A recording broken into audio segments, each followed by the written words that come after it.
네, 월요일장 중심 잘 잡아야죠. 오늘장 랭킹5에서 키워드 놓고 전략 고민 해보도록 하겠습니다. 헤르메스탁 하창한 본부장, 신한투자증권 황유연 PB팀장 두 분과 함께 시간 만들어 가겠습니다. 어서 오십시오. 안녕하세요. 살짝 고민이 되는 오늘입니다. 아무래도 지난 주말에 뉴욕 증시가 열리질 않았다 보니 그리고 후반에 여러 가지 이벤트 있다 보니 좀 경계감 있는 것 같습니다. 큰 그림도 그리고 오늘 수급 쏠리는 쪽도 조명해 보도록 하죠. 자, 먼저 첫 번째부터 열어보도록 하겠습니다. 관세 협상이 진행되면 그 불확실성에 움직였던 반도체 어떻게 움직일까? 그리고 이번 실적의 바로미터 역할을 SK 하이닉스가 하면서 좀 변화할까? 이 부분 포커스 좀 맞춰보도록 하겠습니다. 오늘은 좀 조용하게 움직임 나옵니다. 황유연 팀장님과 먼저 투톱 중심으로 이슈 잡아보도록 하죠. 장 초반에 SK 하이닉스가 정말 강했습니다. 그러면서 지수를 끌어올리기도 했는데요. 18만 원까지 올라갔다가 지금은 다시 처지는 특별한 이유가 있는지 이번 주는 SK 하이닉스 중심으로 그 반도체 흐름을 보면 되는 건지 궁금합니다. 월요일 오후 기준으로 투톱 흐름 어떻게 보시고 계실까요? 일단은 금요일 날 미국 시장이 열리지 않았기 때문에 오늘 뭐 어떻게 보면 우리나라 자체 체력으로 움직이는 날인데 역시나 조금 아쉬운 거는 반도체뿐만 아니라 모든 섹터에 좀 힘이 없는 그런 양상이죠. 예, 모멘텀이 없다 보니까 약간 테마주성 위주로 또는 개별 이슈가 좀 있어야 그쪽으로 수급이 좀 쏠리는 움직임이긴 합니다. 다행인 거는 모멘텀이나 테마가 있은 종목들은 그래도 거래대금이 실리는 편이죠. 근데 이제 그거 외에는 이제 뭔가 시장 참여자들이 깊게 뭔가 좀 의미 있게 사지보다는 좀 관망하는 그 자세가 좀 큰 것 같아요. 오늘 뭐 전 종목 별로 재미없는 그런 모습을 보여주고 있는데 지금 반도체 섹터들은 뭐 바닥에서 관세에 대한 우려가 다 있는 상태인데 네. 이 정도 부분은 다 반영이 많이 된 것 같고요. 특히 삼성전자, 하이닉스 모두 다 낸드나 디램 이제 4월부터는 가격을 좀 올릴 예정으로 있기 때문에 이런 부분들이 아마 1분기 실적보다는 당연히 2분기 실적에 더 많은 영향을 발휘하겠죠. 그렇게 되기 때문에 지금 구간에서는 언제 반도체 쪽으로 자금이 수급이 올지는 모르겠습니다만 일단은 가지고 계신 분들이라고 하면 뭐 손절이나 이런 것들보다 뭐 지금 하루에 일일비 하는 그런 움직임들보다는 일단 가지고 보유하시면서 그 다음 대응을 논의하시는 게 맞는 것 같고요. 신규로 접근하시는 분들 같은 경우에는 뭐랄까요, 좀 더 계속 말씀드리는 비교 우위 쪽에서는 여전히 조금은 밀려있는 상태예요. 그러니까 시장의 색깔이 언제 갑자기 급변할지 모릅니다. 지금은 반도체가 재미없지만 또 갑자기 시장에서는 시장의 수급을 또 가장 강력하게 또 많이 가져가는 섹터가 또 반도체 수급이기 때문에 그런 부분이 언제 올까 섣부르게 예상하기보다는 들어오는 거를 보고 결정하셔도 좋을 것 같습니다. 지금 최근에 시장 전반적인 매매 스타일은 음봉에 사서 단기 매매를 하신다고 하면 음봉에 사서 양봉에 파는 그 전략이거든요. 근데 오늘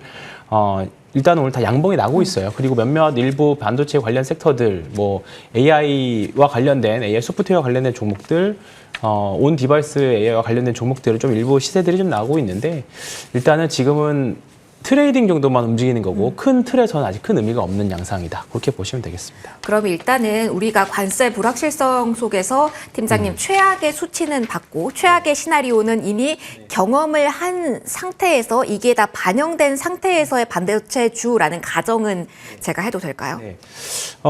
다만 이제 글로벌 기업들 뭐 ASML이나 네. 여러 글로벌 빅테크 회사들이 가이던스가 썩 좋은 편은 아니에요. 그리고 엔비디아가 이제 오늘 시간 외에 장전 거래에서 $100를 위협하고 있거든요. 네. 그렇게 되면 사실 조금 더 한국 반도체에는 썩 좋지 않은 그런 모습은 영향을 가질 수 있습니다. 그렇기 때문에 아무리 한국 반도체 낸드나 디램 가격의 영향에서 받아서 움직이고 한다고 하더라도 일단은 미국에 있는 IT 빅테크 회사들이 썩 흐름 좋지 않는다라고 하면 탄력적으로 움직이기 또 탄력적으로 반대기 좀 쉽지 않거든요. 그렇기 때문에 지금 반도체 섹터는 그냥 좀 보수적으로 운영하셨으면 좋겠습니다. 엔비디아도 $100 선 위협받고 있는 구간이기 때문에 그 점까지 체크를 해보자라는 조언이었습니다.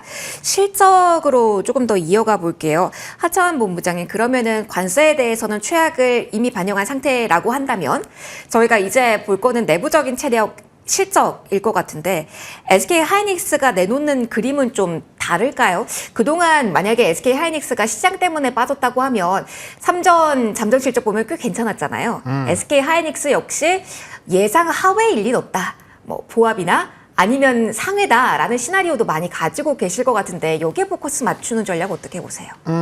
네, 일단은 뭐 실적은 저는 개인적으로 예상치보다는 잘 나오지 않을까 뭐 이렇게 생각을 하고 있고요. 뭐 일단 삼성전자도 선방을 했기 때문에 뭐 하이닉스가 안 나오기는 좀 쉽지 않을 것 같다라는 판단입니다. 다만 그 실적에 대한 부분이 과연 주가에 안 녹아들었을까라는 부분에선 전 잘 모르겠어요. 녹아든 상태라고 보세요?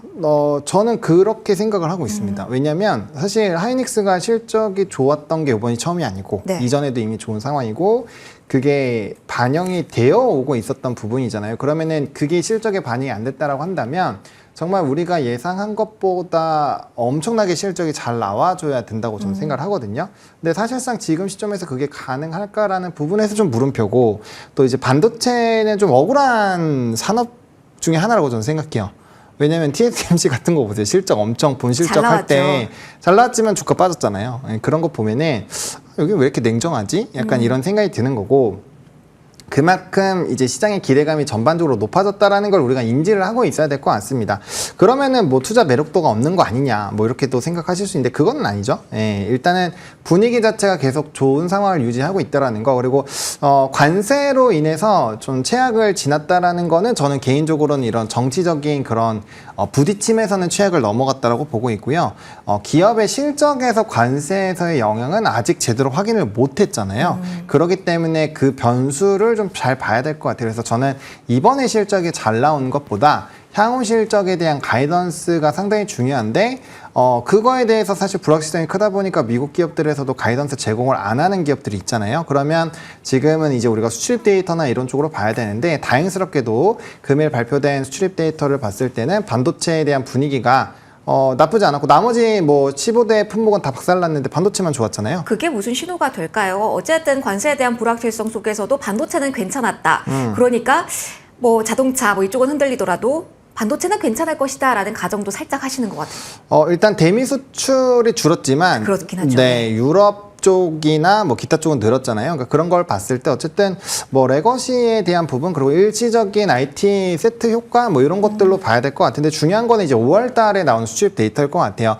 만약에 거기에서도 반도체가 좋은 기조를 유지를 한다면 스토리가 많이 달라지지 않을까라고 보고 있고요. 근데 아직까지는 뭐 선주문에 대한 얘기들 뭐 미국에서 소매 판매 잘 나온 거 중국에 이제 GDP 잘 나온 거 모두 다 사실 선제적인 수요가 있었다 이런 내용들이 있기 때문에 그 데이터가 지나고 나서의 흐름을 좀 보셔야 되지 않을까 뭐 이렇게 일단 생각하고 있습니다.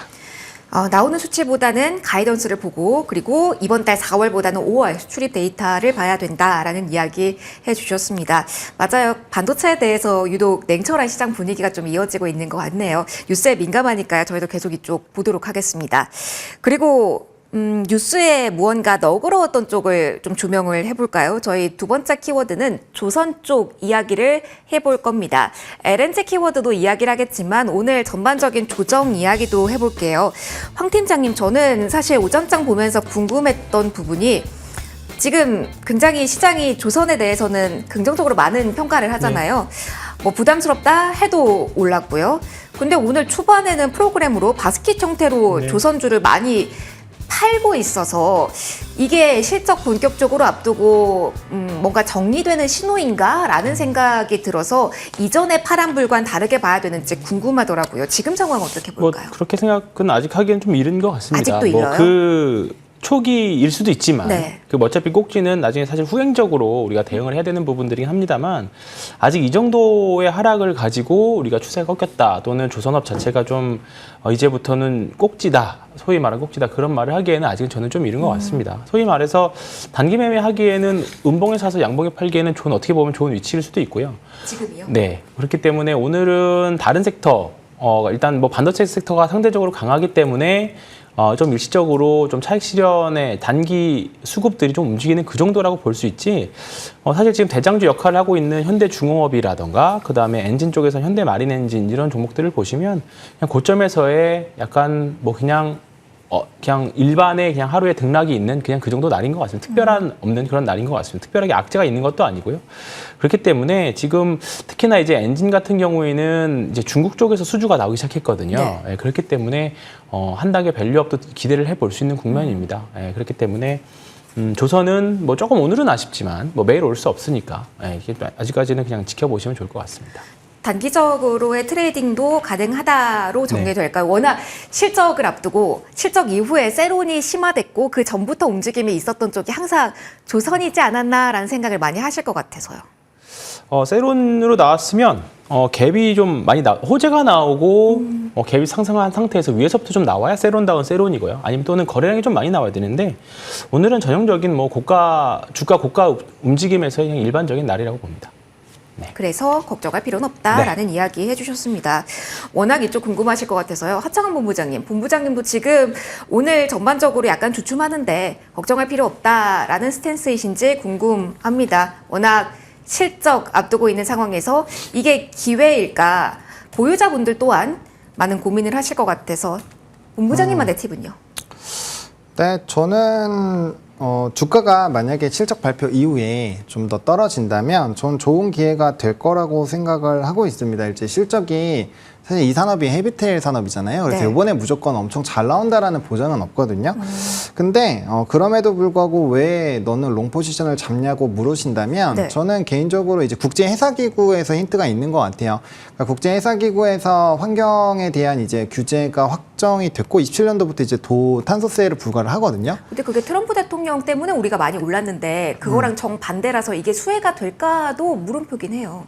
아닙니다. 이제 국제해사기구에서 IMO 2020이라는 리포트 내용을 많이 보셨을 텐데, 그 2020년도부터 황산화물을 터치를 하기 시작을 했고요. 그러다 보니까 그때부터 이제 교체 수요가 늘어나기 시작을 했는데, 이번에는 그 규모가 상당히 셉니다. 그러다 보니까 이제 뭐 LNG선이나 암모니아선, 이런 이제 뭐 탄소가 없는 탄소 제로 쪽으로 방향성을 잡아야 되고요. 사실상 장기적으로 가면은 LNG선도 완벽하게 무탄소는 아니기 때문에 얘네도 다 갈아야 돼요. 근데 지금 LNG로 많이 갈잖아요. 거기에다가 플러스 알파로 이제 지금 단기적으로 조정이 나오는 거는 이제 해운에 대한 규제가 생각보다 좀 약해서 수혜가 좀 덜 받는다라는 얘기가 나오고 있는데, 저는 그거는 트럼프 대통령이 약간의 물가를 신경 쓴 것이 아닌가라고 생각을 하고 있거든요. 왜냐면 최근에 기조를 보시면 이란에 대해서 좀 우호적인 스탠스를 갖다가 갑자기 이제 우회해서 중국을 때리는 흐름으로 갔고, 거기에 따라서 이제 국제 유가가 단기적으로 좀 급등을 하는 흐름들이 나왔습니다. 물론 현재 상황 자체가 국제 유가가 상당히 부담스러운 수준은 아니지만 최근에 CPI 데이터를 보시면 이제 그 에너지 가격이 많이 떨어지면서 나머지 부분을 상쇄를 했거든요. 근데 만약에 해운을 당장 180일의 유예를 안 주고 바로 때리게 된다면 물류비랑 에너지 가격이 동시에 상승을 하게 되거든요. 그러면 CPI 데이터가 높게 나올 수밖에 없고, 그건 물가가 안 잡히는 거고, 그럼 파월풋은 당연히 없는 거고, 지금도 별로 없지만 그리고 이제 트럼프 대통령은 이 경기 침체에 대한 압박을 더 강하게 받을 수가 있겠죠.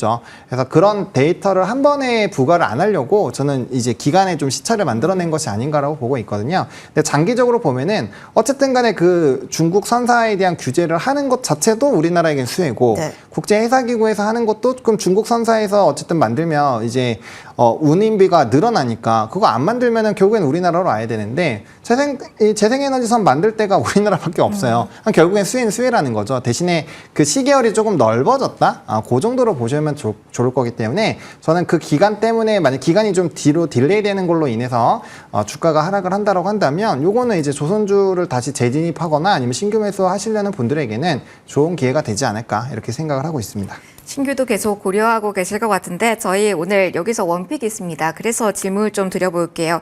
팀장님, 여기에서 오늘 원픽을 가져와 주셨는데 마침 저희가 협상 이야기를 하면서 조선업이 중대한 카드가 될 것이다 라면서 한미 관계 그 중에서 조선주 많이 봤잖아요. 그 포인트로 봤을 때 지금 신규로 볼 종목은 어떤 종목이라 보시는지 소개 바로 부탁드릴게요.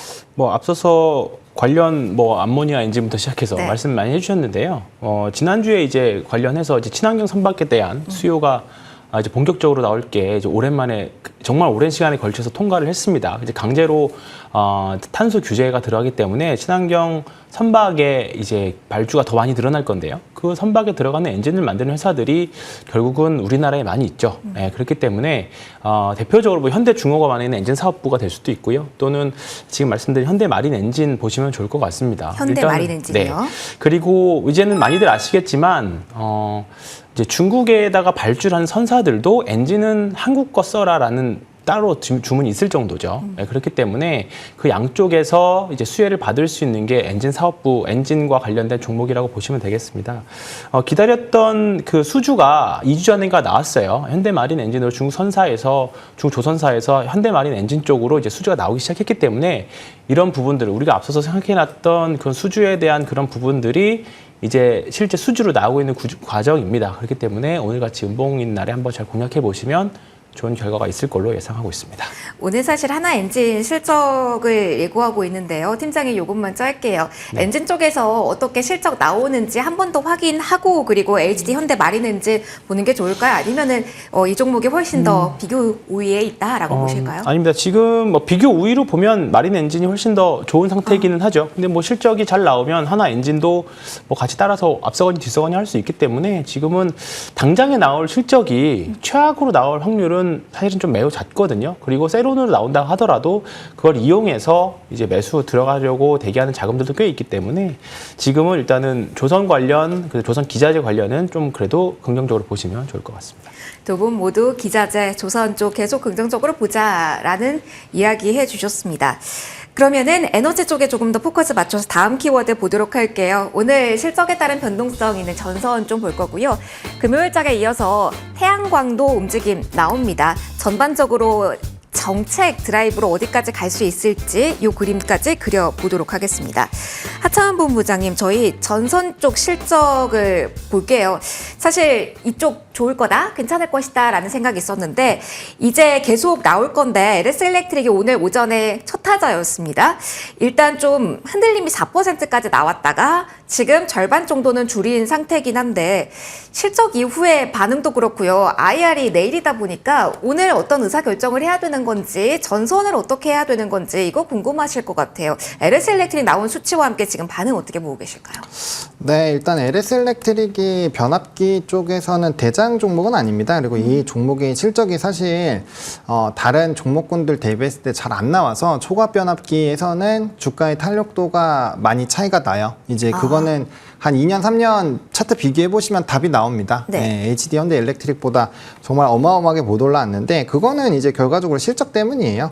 그래서 그리고 이 종목이 최근에 많이 떴던 거는 이제 25년 이후에 미국에 대한 이제 우회 수출에서 이제 실질적으로 안에 들어가서 작업을 하는 것들, 그리고 협력사가 늘어나는 것들, 뭐 그런 것들로 인해서 사실 플러스 알파 요인이 생겼던 건데, 뭐 지금 상황에서는 사실 뭐 이 실적이 뭐 상당히 좋게 나왔다라고 보기는 어렵습니다. 근데 이제 여기에서 변압기에서 확실하게 좀 실적이 꺾인 걸 보려면 효성중공업이나 LS 일렉트릭의 실적을 봐야 돼요. 게다가 이제 이 HD 현대 일렉트릭을 봐야 돼요. 게다가 LS 일렉트릭 같은 경우는 이번에 초과압 변압기에서 어쨌든 관세가 유지가 되고 있는 기업이고요. 그다음에 HD 현대 일렉트릭과 효성중공업은 관세에서 이제 면제가 된 기업이기 때문에 좀 거기에서의 차이가 있다라고 보시면 됩니다. 그리고 LS 그룹은 이전에 회장의 그 발언이 상당히 좀 타격이 컸던 것 같아요. 그게 이제 투심에 계속 영향을 주고 있는 거라고 보여주고 있고요. 그다음에 원래 이제 초과압 변압기 대장은 HD 현대 일렉트릭이니까 일단 그 중심으로 보시는 게 좀 맞지 않을까라고 생각을 합니다. 그리고 이제 송배전 쪽으로 가더라도 사실은 이제 HD그룹이나 뭐 효성중공업 쪽이 훨씬 더 유리해요. 특히나 이제 효성중공업은 건설업이 약간의 좀 그 반영을 좀 덜하게 만드는 요인이긴 하지만 반대로 치면은 이제 PER 수준은 글로벌 피어 그룹 대비해서 굉장히 낮습니다. 그래서 만약에 저평가에 대한 흐름으로 본다라고 한다면 사실상 효성중공업이 제일 유리할 수도 있어요. 그래서 일단은 그 변압기 쪽은 저는 HD 현대 일렉트릭 중심으로 보시되 플러스 알파로 일단 붙인 다음에 효성중공업으로 밸류단을 챙겨주면 좋을 것 같고요. 그리고 HD 현대 일렉트릭도 최근에 많이 상승했을 때가 밸류단이 22배 정도까지 갔는데 현재 15배 정도까지 떨어졌거든요. 그러면 사실 밸류적인 매력도도 HD 현대 일렉트릭도 굉장히 좋습니다. 그래서 굳이 현재 시점에서 LS 일렉트릭을 우선으로 볼 필요는 없다. 근데 이제 해적 케이블 쪽에서의 스토리가 나오게 되면은 LS 그룹이랑 이제 대한전선 쪽으로 수급이 갈 수밖에 없기 때문에 근데 이제 그쪽은 산업의 사이클상 좀 후순이거든요. 그러니까 이제 시간차가 한 2년 정도는 최소 걸려요. 그리고 본격적으로 터져 나오는 게 이제 해적 케이블은 26년 이후기 때문에 아직 시차가 좀 있습니다. 그래서 그런 부분들을 감안을 해보신다면 아직 대장에 대한 실적 발표가 안 나왔기 때문에 변압기에 대해서 뭐 예단하기엔 좀 쉽지 않을 것 같고요. 그 다음에 이제 최근에 원전이나 뭐 태양광 관련된 부분에서도 좀 긍정적인 기조가 나오고 있죠. 원전 같은 경우는 국내에서의 정책 기조가 다시 원전 쪽으로 돌아가는 부분 네. 플러스 알파로 수출 지역의 다변화의 기대감이 있고요. 또 이제 태양광 같은 경우는 트럼프 대통령의 이런 이제 풍력은 좀 배제하지만 태양광을 좀 살리는 분위기, 그리고 이제 관세 면제 이런 부분들 때문에 좀 플러스 알파가 되는데 결국엔 실적이 좀 붙이거나 혹은 이제 에너지적인 자유도를 본다라고 한다면 원전이 훨씬 더 유리할 것 같고요. 이 어느 에너지가 좋아지던지 간에 변압기 송배전은 필요하기 때문에 결국엔 변압기에 대한 플러스 알파 요인은 더 강해질 확률이 높다, 이렇게 보시는 게 맞을 것 같습니다. 22일 날 HD 현대일렉트릭 실적 나오고요. 그리고 내일 같은 날에 LS 일렉트릭 IR도 있으니까 일정 참고해 주시면 좋겠습니다. 그럼 하창원 본부장님, 저희 가장 먼저는 원전을 우선순위에 놓고 그 다음에 비슷한 결로 내일까지 확인한 다음에는 전력 설비, 그리고 그 하단에 태양광은 아직은 조금 밀린다로 제가 정리해도 될까요? 뭐 굳이 순위로 본다라고 한다면 저는 네, 그렇기는 합니다. 네. 알겠습니다. 일단은 정책적인 변화 그 중심에 있는 쪽을 먼저 보자라는 이야기까지 해주셨습니다. 에너지 한다면 그러면 황 팀장님께서는 어디를 우선해 주시는지 궁금하네요. 이거 먼저 준비 드리고 다른 질문 이어갈게요. 오늘 에너지 관련해서 이슈 많이 나왔잖아요. 금요일부터요. 팀장님은 하나만 고른다면 어디에 대해서 조금 더 긍정적인 의견 주시겠어요? 사실 에너지 쪽 좀 잘 모르겠어요, 솔직히 지금은요. 어렵긴 네, 하죠. 어렵기는 합니다. 다만 원전도 이제 사실 만약에 혹시나 이번에 정권이 바뀐다라고 하면 조금 두렵기는 했습니다만 오늘 아침에 이제 이재명 전 대표가 밝힌 바에 의하면 이제 탈원전 기존은 이제 전 민주당 정책이었던 탈원전보다는 계속 이 원전을 계속 가져갈 거라는 이제 뉘앙스를 조금 관련된 내용이 나왔거든요. 그러면서 이제 원전과 관련된 종목들이 계속 탄력적인 모습을 좀 보여주고 있고요. 사실 이 부분들이 사실 과거에 친환경은 원전이 친환경 안에 들어가지는 못했어요. 맞아요, 그랬어요. 네, 근데 어느 순간부터 유럽 쪽에서 움직임이 전력이 있었죠. 부족하고 하다 보니까 이제 은근슬쩍 이제 원전까지 들어온 양상인데요.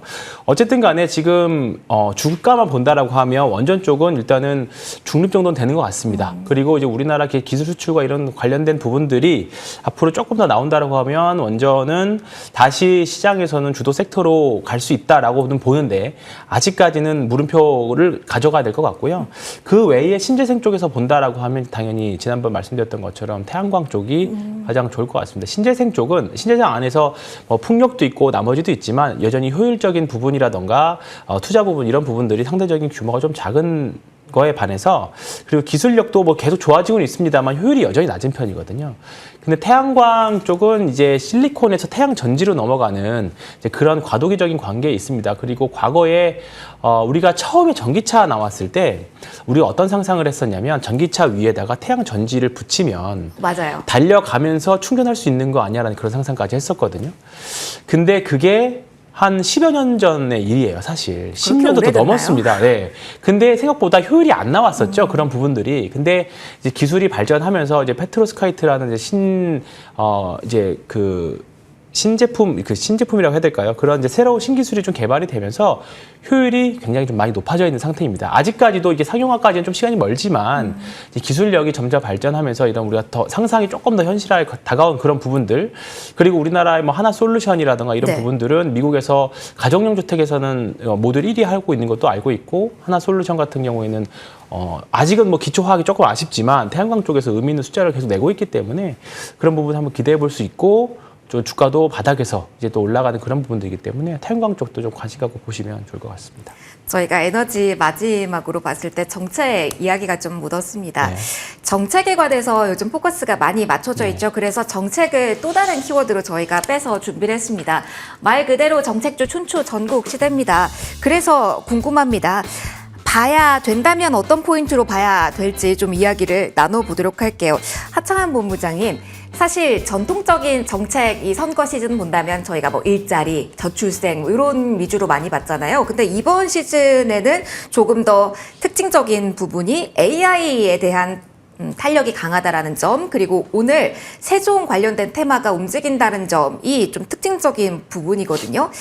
워낙 이쪽으로 연속성이 강하게 나오고 있어서요. 이 정책이 묻은 쪽에 대해서 만약에 가격적인 메리트를 가지고 있는 쪽이 있다면 노려봐도 되는지 지금 분위기 좀 읽어주세요.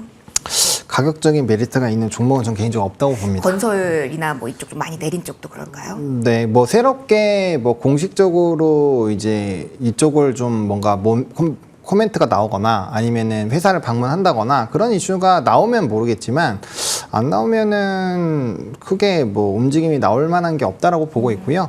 그다음에 이미 종목군들 주가 투입 보세요. 뭐 지금 열 몇 배 올라간 종목도 있고요. 가장 강한 게 퓨리오사 AI 관련주긴 해요. 네, 그것도 그렇고 뭐 이제 또 건설 조그만했던 건 한 16배 정도 올랐거든요. 그러니까 이미 많이 올랐는데 글쎄요, 이미 정치 테마주가 4월 초부터 계속 움직였잖아요. 지금 네. 대부분이 두세 배 올라간 상황이라 뭐 물론 이제 과거의 사례로 보면 더 움직일 수가 있지만 이거를 이렇게 뭐 하라고 권해드리기가 그렇죠. 네, 좀 애매한 것 같고요. 이제 좀 매매 경험이 많으신 분들은 알아서 이제 5년마다 오는 이벤트니까 참여를 하지 않을까라고 보고 있고요. 이거는 이제 얼마나 개인이 뉴스를 빨리 추적하는지 그리고 속보나 이런 것들이 얼마나 잘 정리가 되어 있는지 그런 거에 따라서 완전 성과가 달라지는 쪽이라서 뭔가 코멘트를 드리기가 좀 애매하다라고 그건 좀 말씀드리겠습니다. 궁금하네요. 이거는 뭐 펀더멘털과도 연결이 될 것 같아서요. 최근에 제가 앞서 살짝 말씀드렸듯이 퓨리오사 관련주가 가장 강하잖아요. 네. 그러면서 소프트웨어 쪽만 쭉 오르고 반도체가 약간 소외되는 측면이 있는데 어찌 보면 이쪽에서 드라이브가 강하게 걸리면서 하드웨어 쪽으로 옮겨가는 시기가 이게 트리거가 되어서 오지 않을까라는 고민도 하실 것 같아요. 그 시점에 대해서는 좀 상상을 긍정적으로 해봐도 괜찮을까요? 사실 요번에 올라간 소프트웨어의 랠리는 과거 이제 엔비디아에서의 이런 칩 대란이 일어나면서 올라갔었던 거랑 저는 좀 궤도가 다르다고 많이 봐요. 다른가요? 네, 많이 다르죠. 네, 필요사 AI를 가고 그쪽에서 이제 좀 자금 조달 더 하는 방향으로의 이벤트가 생겨서 사실 연결고리가 있는 기업들이 올라가는 건데 지금 올라가는 대부분의 기업들, 뭐 사실상 뭐 이대주주도 있고 뭐 하지만 뭐 그들이 사실 뭐 그렇게까지 주가의 펀더가 달라졌나에 대해서는 좀 물음표긴 해요. 물론 기업의 가치가 높아지니까 스페이스X와 좀 동일한 선상으로 본다라고 한다면 뭐 그 이제 ETF 그때와 좀 비슷하게 올라가는 게 맞을 수는 있지만 그게 연속성이 그렇게 오래 가지는 않았거든요. 그래서 이번에도 좀 비슷하지 않을까라고 보여지고 있고요. 하드웨어 쪽에 가려면 어쨌든 미국의 기술주가 달려줘야 됩니다. 그래서 일단은 그쪽을 좀 보셔야 될 것 같고 아까도 말씀드렸지만 어쨌든 간에 데이터가 안 좋은 건 아니에요. 안 좋은 건 아닌데 시장에서 기대감이 너무 높다라는 게 좀 문제인 것 같고요. 또 주가도 사실 엔비디아 보면 너무 많이 올랐었잖아요. 네. 그러다 보니까 뭐 거기에 따른 부담감이 일부 있다라고 보시는 게 맞을 것 같습니다. 알겠습니다. 정책주에 대해서는 저희가 이렇게 좀 얘기하기가 좀 어려운 것 같긴 합니다. 어떤 쪽 움직이는지 쭉 살펴봤고요. 황 팀장님의 의견도 짧게만 들어보고 넘어갈게요. 그래도 뭐 STO부터 여러 가지 움직이잖아요. K컬처도 그렇고 정말 범위가 넓으니까 정책과 맞물려 있지만 그래도 의미가 있다라고 보시는 키워드가 있는지 그리고 이쪽으로 수급 쏠림이 계속 나타난다면 어떤 점은 포인트로 주의하셔야 되는지 좀 핵심 말씀해 주신다면. 뭐 굳이 질문을 하신다면, 굳이, 네. 네, 굳이 질문을 하신다면, 정책주들 중에서 뭐 어떤 주자가 나오더라도 절대로 철회하지 않을 만한 정책주 하시면 저는 좋을 것 같습니다. 일자리, 뭐 저출생. 네, 그렇죠. 일자리, 저출생 이 두 가지는 사실 매년 대통령 선거 또는 선거가 있을 때만 나오는 테마주라서 맞아요, 이것도 맞아요. 지겹다라고 하시면 사실 큰 틀에서는 AI와 관련된 뭐 한국형 챗GPT부터 시작해서 AI 육성에 대한 정책은 그 누구도 처리하지 않을 거라고 봅니다. 그렇기 때문에 이런 부분들 잘 참고해서 시장에서는 기업의 내용보다 테마주 매매하실 때는 기업의 내용보다는 가장 강한 주식들로 매매하시는 게 맞거든요. 올라간 주식이 더 세게 올라가고요. 2등주, 3등주는 1등주 꺾이면 무조건 더 세게 꺾입니다. 이 점 참고하셔가지고 매매에 참고하셨으면 좋겠습니다. 대장주를 보자라고 이야기해 주셨습니다. 마지막 키워드 보고 저희 마무리하도록 하겠습니다. 제약바이오에 대한 이야기도 오늘은 해야 될 것 같아서 한번 건드리고 가겠습니다. 일단 비만약 열풍은 여기서 일단 쉼표인지 그리고 이제 아마케 이벤트를 봐야 되는 건지 그 점 정리를 해드리도록 할게요. 하창한 본부장님 일단 비만 쪽에서의 대장주라고 한다면 펩트론 많이 보실 것 같은데 오늘 조금 빠지고 있고 종목별로 좀 변동성이 있어요. 제약바이오의 매매 핵심 그 키워드가 비만에서 지금은 약간은 옮겨갈 수 있음을 염두에 둬야 되는 시기일지 답을 주신다면요. 네, 뭐 계속 돌고 있었던 것 같습니다. 뭐 오늘 그래도 뭐 인벤티지랩 이런 애들은 올라가는데 네. 사실 펩트론도 차트상으로 보면은 뭐 거의 조정이 안 나왔다고 봐야죠. 거의 10일 이평선도 안 깨졌으니까요.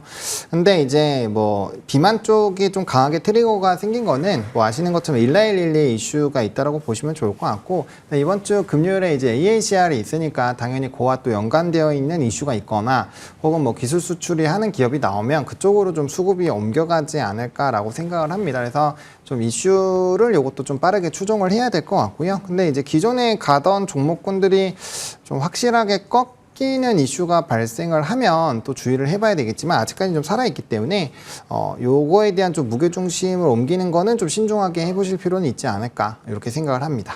무게중심 옮길 때는 조금은 신중해야 된다라는 이야기 해주셨습니다. 그럼에도 주반의 이벤트에 조금만 더 신경을 써보도록 할게요. 황 팀장님, 아마케라는 키워드에 대해서는 어떻게 봐야 될지 참여하는 기업들에 대한 리스트업은 필요한지도 궁금하실 것 같아요. 워낙 이달 기술 이전 이 키워드가 핫했는데 어떻게 보면 학회가 그 트리거가 될 수 있기 때문에 궁금하실 것 같아요. 참여하는 기업들 지금 조금 더 자세하게 볼까요? 네, 뭐 종목들 이미 관련된 종목들은 조금 주가가 탄탄하게 움직이거나 네. 이미 주가가 이미 잘 올라가고 있는 그런 종목들이 많습니다. 뭐 유한양이나 리가켄바이오 같은 또 온코크로스 같은 온코크로스 테라피틱스 같은 종목들도 시장에서는 좀 작다 보니까 더 많은 수급을 좀 가져가고 있는 부분들인데요.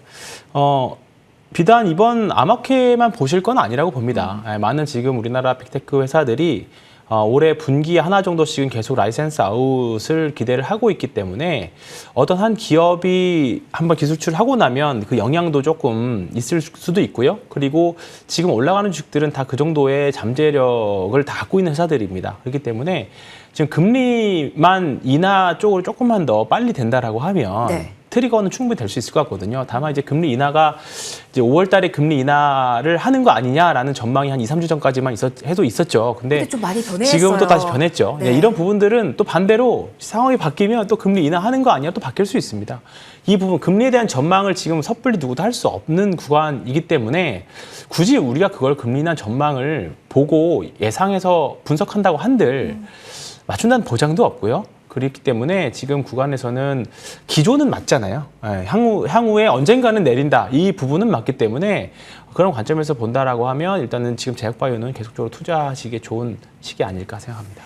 그러면은 아직까지도 이 금리 인하를 한다 안 한다와 상관없이 팀장님, 제약바이오 쪽은 시장에 지금 이런 상황에서 주도성을 가지고 있다로 정리를 해도 될까요? 그러니까 조선과 함께 제약은 조금 그래도 지켜봐도 된다. 네, 맞습니다. 삼성바이오로직스가 오늘 상대적으로 그래도 2% 이상 올라주고 있는 날이고요.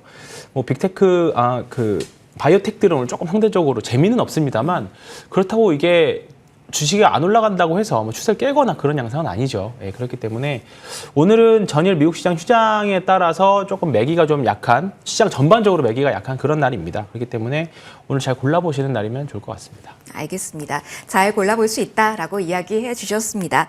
자, 오늘 양대지수 여전히 좀 하락권이긴 하고요. 그리고 나스닥 쪽에서도 좀 조정이 나오고 있는 상황이긴 합니다. 좀 조용한 상황이지만 여러 가지 상황을 종합했을 때 그래도 여러 가지 모멘텀은 기대해보자라는 이야기 해주셨습니다. 마감까지 좀 변화 있을 수 있으니까요. 저희와 함께 해주시면서 전략 고민 같이 해보시면 좋겠습니다. 두 분과는 여기서 인사드리며 마무리하겠습니다. 하창한 본부장 황희원 팀장 두 분과 함께했습니다. 고맙습니다.